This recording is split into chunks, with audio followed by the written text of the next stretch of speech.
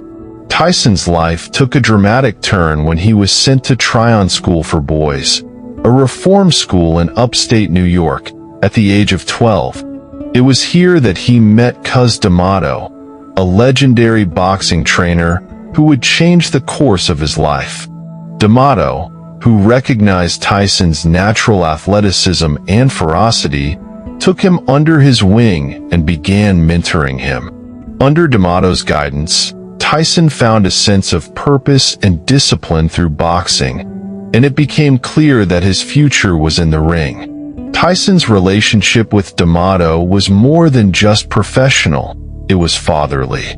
D'Amato became a father figure to Tyson, providing him with the love and support he had never experienced. Under D'Amato's training, Tyson's skills rapidly developed, and he began to rise through the ranks of amateur boxing. By the time Tyson was 18, he was already competing as a professional fighter. Mike Tyson's professional debut came on March 6, 1985, at the age of 18 against Hector Mercedes. Tyson won the fight in the first round via a TKO, sending a clear message to the boxing world that he was a force to be reckoned with. It was only the beginning. Tyson's explosive power, lightning-fast hands, and impeccable head movement made him a nightmare for any opponent. Within just a few months, Tyson's record improved to 12-0, with 11 knockouts, and he quickly became a rising star in the heavyweight division. By 1986, Tyson had claimed the WBC World Heavyweight title by knocking out Trevor Berbick in the second round, making him the youngest heavyweight champion in history at just 20 years old. Tyson's rise was nothing short of meteoric. His aggressive, fearless fighting style dominated the ring, and his reputation as an unstoppable force grew with every fight. His knockout power was unprecedented, and he had the ability to end a fight in seconds with just one punch. He quickly gained the moniker of Iron Mike for his raw strength and aggressive style. In 1987, Tyson added the WBA and IBF titles to his collection, becoming the first undisputed heavyweight champion in over a decade. Tyson was on top of the world, a dominant force in boxing, and he was feared by opponents and respected by fans. His aggressive style, often referred to as peekaboo boxing, was a reflection of his intensity. He would dart in and out of his opponent's reach, using his fast head movement and powerful punches to deliver quick, decisive blows. Tyson's trademark knockout victories against fighters like Larry Holmes and Michael Spinks solidified his dominance in the sport. Tyson became not just a boxer, but a cultural phenomenon. He was everywhere, from television commercials to mainstream media, and his persona as the most dangerous man on the planet made him a global icon. As quickly as Tyson had risen to fame, he also began to fall.